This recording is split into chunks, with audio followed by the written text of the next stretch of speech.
What's up, everyone? Welcome back to the Durbin Compound. If you haven't met me already, my name is Devin Durbin. Today on the channel, we're going over how to fix an extension cord.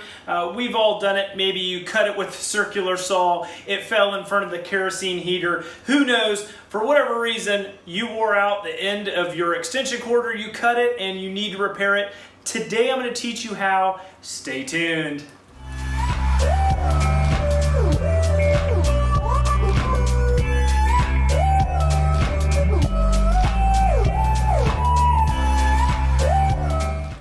Alright guys, so tools needed to complete this process. Obviously you need the replacement plug.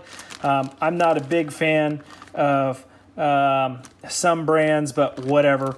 I got a weatherproof plug that I'm going to put on this extension cord here, and I'm going to show you how. You need some wire strippers. I usually use a carpet knife or a razor blade, and then the flathead screwdriver. So let's go ahead. I'm going to put the blade in my carpet knife here, and I'm doing all this behind the camera, so it's a little bit of a challenge. I'm watching this all through the camera here. All right, so once you've got your plug out, you just need to figure out exactly how it goes together. So there is usually always a plug like this. You're always going to have, your ground at the top, and then you have one neutral and one hot. So usually this is designated by a brass screw or a silver screw. So you have silver here. This is going to be your neutral, and the brass one or the other colored one is going to be your hot.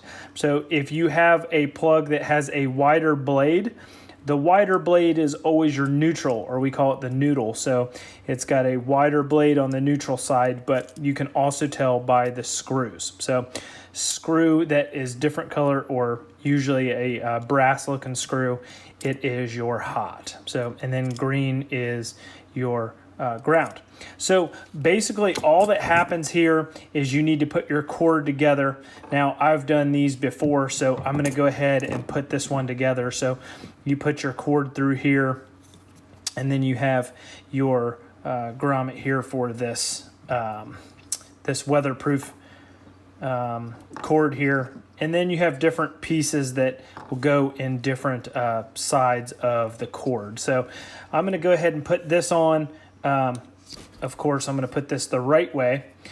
So just depending on exactly which plug that you buy, it's going to have instructions on how you assemble it on the back here. So you can see that since I've done this plug before, I know exactly how it goes together, but you should have instructions on the back of each of your plugs. So first thing I always do, let's go ahead and we're going to cut the jacket back on this cord here. We're going to cut it back about an inch here. So I always just cut it with the razor blade like that, and you can peel it open. It might take a couple cuts here.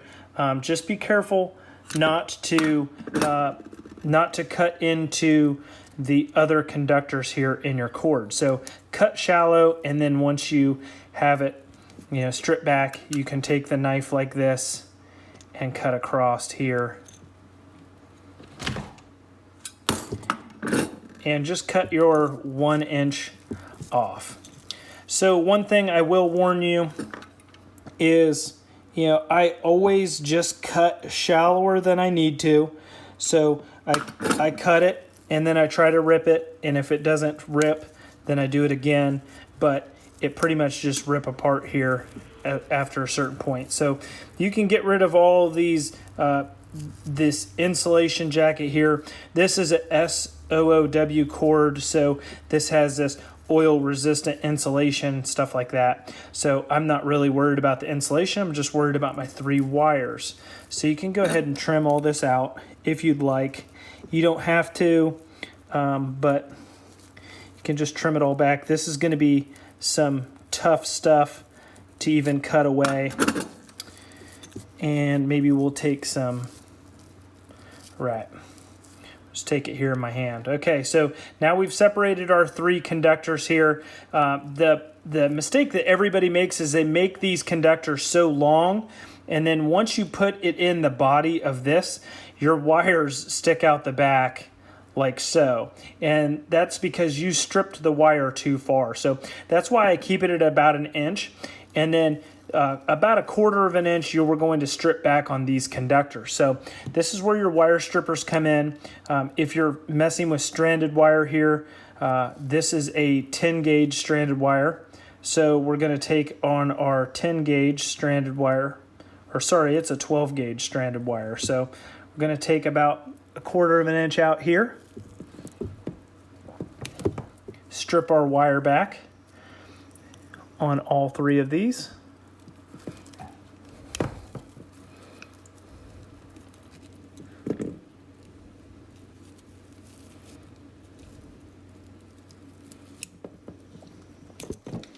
All right, so now once you've got all these stripped back, we're going to put them inside the connector here. So I always start with my ground here. You put the ground in, or the ground wire in, take your flathead and tighten it down here.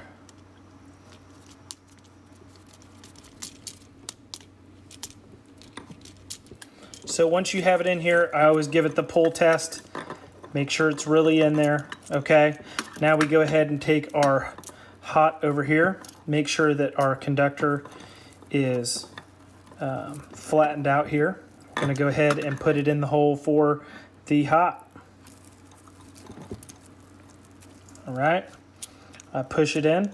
Now this might be a little bit to fight with, but you definitely, on certain plugs that are shallow, that don't have a lot of wiggle room in here, you definitely want to have very, very little of your conductor showing, because it will stick out the back of the plug. So now you can just see how my wires are going in here. So the last one, we're going to go ahead and stick in the last hole here for our neutral, and then tighten it down.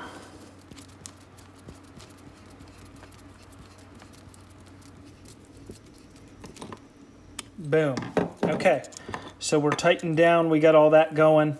I think I'm going to finally just get rid of these, this insulation here, just because it's driving me nuts. Just cut it all back here. Don't cut the wire. This is a step you can do or not do. It depends on exactly what wire you're working with. You might not have any at all. You might have a lot like that. But now we're all trimmed back for the most part. Now it's time to put our body on. Wow, shoot, look at that. So always put your body on before and then tighten it down. So let's go ahead and fast forward through there.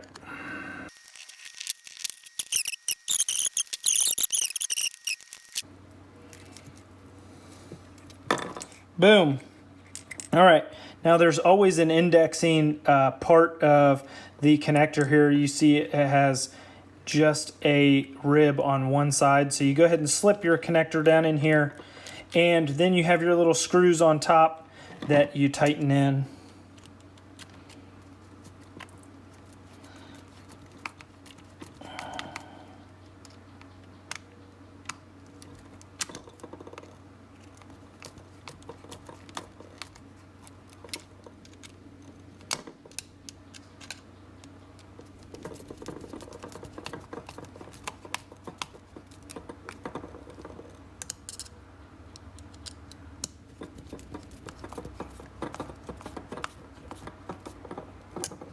All right, so now I go ahead and slide up my watertight connection here, and then my plastic collar goes on top of there, and then my connector goes on the back here.